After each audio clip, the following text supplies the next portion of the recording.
सर्वांना नमस्कार मित्रांनो.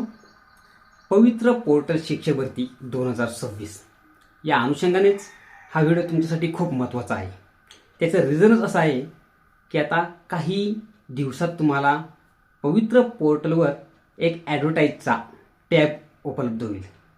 म्हणजेच तुम्हाला आजपर्यंत किती जाहिराती अपलोड झालेल्या आहेत, या शिक्षक भरती संदर्भात किती जागा आहेत, ह्या सर्व आपल्याला जागा काही दिवसात समजतील.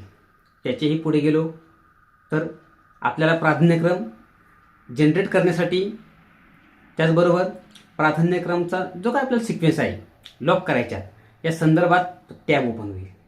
हे सर्व गोष्टी काही दिवसात क्लिअर होतील. परंतु त्या अगोदर एक सर्वात महत्त्वाचा म्हणजे एक विषय आहे, तो म्हणजे आपली डॉक्युमेंट, आपली कागदपत्र क्लिअर आहेत का. आता इयत्ता 1 ते 5वीसाठी प्राथमिक शिक्षकासाठी कोणती कागदपत्रे आपल्याजवळ असणं गरजेचं आहे, 6 ते 8साठी कोणती कागदपत्रे, तसंच 9 ते 12साठी या संदर्भातही आपला व्हिडिओ येणारच आहे. परंतु त्या अगोदर महत्त्वाचं म्हणजे की जी डॉक्युमेंट आहेत त्या डॉक्युमेंटमध्ये काही मिस्टेक आहे का, हे पहिलं पाहणं आपलं कर्तव्य आहे. नाहीतर आपला एवढा चांगला स्कोअर, आपली निवड होणार आणि काही आपल्या नावामध्ये असेल किंवा निकालामध्ये मार्कांमध्ये असेल, काही थोडासा प्रिंट मिस्टेक असू शकते. जी काही प्रिंट मिस्टेक आहे ती असू शकते. त्यामुळे पुन्हा थोडंसं आपण डिप्रेशनमध्ये जातो. आपली व्यावसायिक क्वालिफिकेशनची डॉक्युमेंट, शैक्षणिक क्वालिफिकेशनची किंवा समांतर आरक्षण असेल ती डॉक्युमेंट, तसेच आपली कॅटेगरी असेल, नॉन क्रिमिनल असेल किंवा इतर काय, ही डॉक्युमेंट एकदा तुम्ही चेक करा.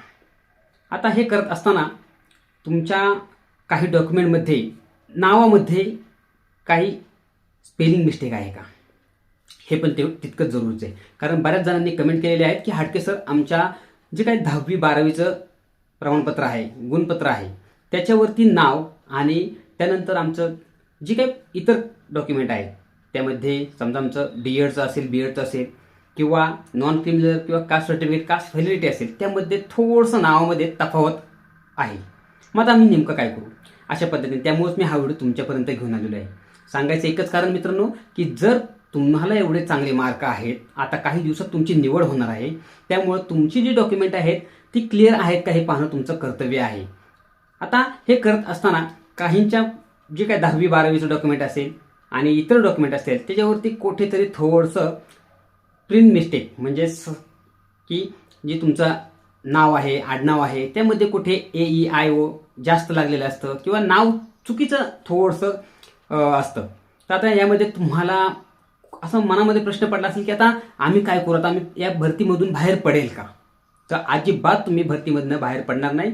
जरी तुमचं नाव, तुमचं मुख्य नाव असेल, त्यानंतर तुमचं मधले नाव किंवा आडनाव असेल, यामध्ये काही प्रिंट मिस्टेक असेल किंवा नावात चेंज असेल तर काही काळजी करू नका. त्यावरती एक उपाय आहे, तुम्ही आपलं थंबनेल पाहिलं असेल. त्यासाठी तुम्हाला काय करायचं आहे, तर जे काही तुमचं डॉक्युमेंट आहे, कोणत्या डॉक्युमेंटवरती तुमचं कोणतं नाव चेंज आहे, या संदर्भात तुम्ही काय करायचं, तर सर्वप्रथम तुम्ही ज्या नावाने फॉर्म भरलेला आहे ते नाव आणि तुमचं डॉक्युमेंटवरचं नाव, ह्या संदर्भात तुम्हाला आता काय करायचं आहे, तर एक ॲफिडेविट करायचं असतं.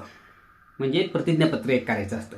आता हे कधी करायचं, तुम्ही आत्ता करायचं तुम्हाला गरज आहे का, तर नाही. ज्यावेळेस तुमचं सिलेक्शन होईल त्यानंतरही तुम्ही ते जे काय ॲफिडेविट आहे ते करू शकता. आता नेमकं काय करायचं ॲफिडेविटमध्ये, तर हे तुम्ही ॲफिडेविट करत असताना तुमचं जे काही तहसील कार्यालय असेल तेथे सेतूमध्ये जाऊन तुम्ही तुमचं जे काही प्रिंट मिस्टेक आहे, आता तुम्हाला कशा पद्धतीने नाव पाहिजे किंवा इतर डॉक्युमेंटवर तुम्हाला नाव काय आहेत, मग काय, तर जे डॉक्युमेंट तुमचं आहे, जे चुकलेलं डॉक्युमेंट आहे नावाचं, त्याची जी काय प्रिंट झेरॉक्स कॉपी, त्याचबरोबर तुमचं ओरिजिनल जे काय तुम्हाला नाव ठेवायचे त्याची झेरॉक्स, आणि ह्या 2 झेरॉक्स जोडून तुम्ही प्रतिज्ञापत्र जे ॲफिडेविट आहे ते करू शकता की सदर व्यक्ती ही मीच असून माझं अशा पद्धतीने नावामध्ये बदल झालेला आहे, तर हे सदर व्यक्ती ही मीच आहे, अशा पद्धतीने त्यांचा एक जो काय आहे तो मॅटर असतो, मायना असतो. हा मायना त्यांच्याकडे ऑलरेडी असतोच. त्यामुळे ते जे काही आहे ते तुम्हाला एका दिवसामध्ये मिळून जातं, ते ॲफिडेविट. अशा पद्धतीने ॲफिडेविट करा. आता या पलीकडचाही थोडासा अजून पुढचा भाग सांगतो मित्रांनो. जर काही महिला असतात, त्या महिलांच्या लग्न अगोदरचं नाव आणि लग्नानंतरचं नाव यामध्ये चेंज असतं. मग आता आम्ही काय करू, असे बऱ्याच जणांना प्रश्न असेल. काही काळजी करू नका. तुमच्याकडं जर विवाह नोंदणीचं प्रमाणपत्र असेल की जी तुम्ही जर ग्रामपंचायत असेल ग्रामपंचायतमध्ये, म्युन्सिपल कॉर्पोरेशन असेल तर म्युन्सिपल कॉर्पोरेशनमध्ये त्याची नोंद करायची असते, तिथून प्रमाणपत्र घ्यायचं असतं. ते जरी नसेल तरी तुम्ही जे काय आपलं गॅझेट असतो आपण राजपत्र म्हणतो, त्याच्यामध्ये तुम्ही तुमची जे काय नाव चेंज करून घेतलं असेल तर त्याची प्रिंट, जर आत्ता जर कोणी जर गॅझेट काढलं नसेल, समजा तुमचं नाव चेंज झालं असेल, तुम्ही फॉर्म भरताना लग्नाच्या अगोदरच्या नावाने भरला असेल आणि आता तुमचं नाव चेंज असेल, तुम्ही डॉक्युमेंट काही आता जे काय पतीच्या नावाने काढले असतील, तर तुम्हाला गॅझेट जरुरी आहे. हे गॅझेट तुम्ही आत्ता काढा, तुम्हाला 1 महिन्याच्या आत मिळून जाईल, 1-2 महिन्याच्या आत मिळून जातं. ते ऑनलाईन असतं. त्या पद्धतीने काही काळजी करू नका. या संदर्भात जरी काही तुम्हाला शंका आल्या तरी आपला हाडकेस यूट्यूब चॅनल आहे, चॅनलच्या माध्यमातून तुम्ही कनेक्ट राहा, तुम्ही कमेंट करा, त्याची उत्तर देण्याचा प्रयत्न केला जाईल.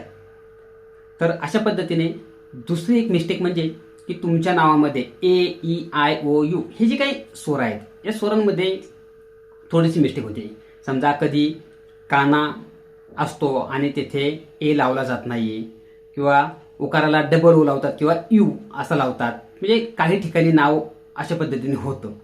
तर इथे ही काय म्हणजे ही जी काही समस्या आहे ती खूप मोठी आहे का, तर नाही आहे. जर काही ठिकाणी पाहिलं आपण तर कानाच्या ऐवजी ए लावला जातो, कधी लावला जात नाही. त्यामुळे काही रिलॅक्स राहा. एवढं काही डॉक्युमेंटमध्ये तुम्ही त्या प्रोसेसमध्येच बाहेर जाताल असं काही नाही. त्यामुळं थोडंसं मला सांगायचं आहे, जर तुमची आता पहिला टप्पा आता थोडक्यात आपला जाहिरातींचा असेल, जाहिरात दिसतील आपल्याला, त्यानंतर प्राधान्यक्रम लॉक करायचे आहेत आणि त्यानंतर तुमची निवड होणार आहे. तर ज्यावेळेस तुम्ही प्राधान्यक्रम लॉक करता, लॉक केल्यानंतर तुमची जी काही निवड होईल, तुम्हाला जी काही पदस्थापना भेटेल, आस्थापना भेटेल, त्यावेळेस तुम्ही एक प्रतिज्ञापत्र सादर करा ज्यांच्या नावामध्ये थोडी मिस्टेक आहे. नाव चेंज झाले असेल तर त्यांनी राजपत्र किंवा गॅझेट काढून घ्या. विवाह नोंदणीचा दाखला असेल तर तो दाखला काढून घ्या महिलांनी विशेषतः. पण जर तुमच्या 10वी-12वीचं किंवा इतर प्रमाणपत्र आहेत, तुमचे समांतर आरक्षण असेल किंवा बाकी तुमचं नॅशनॅलिटी असेल किंवा तुमचं नॉन क्रिमिनल असेल, तर थोडीशी मिस्टेक असेल तर त्या संदर्भात जो काय आहे तुम्ही तहसील कार्यालयात जाऊन तुमचं ॲफिडेविट तुम्ही ते तयार करून घ्या. आत्ताच म्हणजेच लगेचच केलं पाहिजे का, तर असं काही नाही आहे. जे डॉक्युमेंट तुमची व्हेरिफिकेशन तुम्हाला बोलवणार आहे, त्या डॉक्युमेंट व्हेरिफिकेशनच्या अगोदर तुम्ही तुमचं हे ॲफिडेविट तुमचं असणं गरजेचं आहे. तर अशा पद्धतीने हे जे काही गोष्टी आहेत, तुमच्या मनामध्ये बराच प्रश्न असा पडला असेल की आमचं नाव चेंज झालेलं आहे, आमच्या नावात थोडी मिस्टेक आहे, मी फॉर्म भरताना मी माझ्या नावाने भरलेलं आहे, आता माझं लग्नानंतरचं जे काय डॉक्युमेंट ते निघालेले आहेत, मग आता काय करू. तर त्या संदर्भात मी सांगितलं आता की तुम्हाला फक्त एक तुमचं जे काय आहे, महिलांनी विशेषतः नाव बदललं असेल तर तुम्ही तुमचं जे काय आहे ते गॅझेट तुम्ही काढून घ्या. गॅझेट काढायला जवळजवळ 1 महिना लागतो. तर ही प्रोसेस आहे ती ऑनलाईन स्वरूपात आहे, ते त्यामुळे तुम्ही पाहून घ्या, तुम्हाला ते गॅझेट मिळून जाईल. आणि जर तुमचं काय 10वी-12वीचं किंवा इतर कोणत्याही डॉक्युमेंटवर तुमचं नाव चेंज झाले असेल तर त्या संदर्भात सदर व्यक्ती मीच आहे, परंतु नजर चुकीने नाव ह्या प्रमाणपत्रावरती त्या प्रमाणपत्रावरती असं टाईप झालेलं आहे, त्यांचा साचा असतो, मायना असतो, तो ते टाकतात आणि त्या दृष्टीने ते तुम्ही जे काय ॲफिडेविट ते तुम्ही तयार करून घ्या. तर अशा पद्धतीने मित्रांनो, पवित्र पोर्टल शिक्षक भरती संदर्भात आता जी काही प्रोसेस आहे त्या संदर्भात मी वेळोवेळी तुमच्यापर्यंत आहेच. प्राधान्यक्रम कसे द्यायचे या संदर्भातही तुम्हाला लाईव्ह स्वरूपात मी जे काय ते आपले डेमो लेक्चर होणार आहेत. त्यामुळे सर्वांनी हाडके सर यूट्यूब चॅनल आहे आपला, या चॅनलला सर्वांनी सबस्क्राईब करा, लाईक करा. तसेच हा व्हिडिओ सर्व आपले अभियोगधारक आहेत ज्यांनी टेट परीक्षा दिलेली आहेत, पवित्र पोर्टलला रजिस्ट्रेशन केलेलं आहे, त्यांच्यापर्यंत शेअर करा.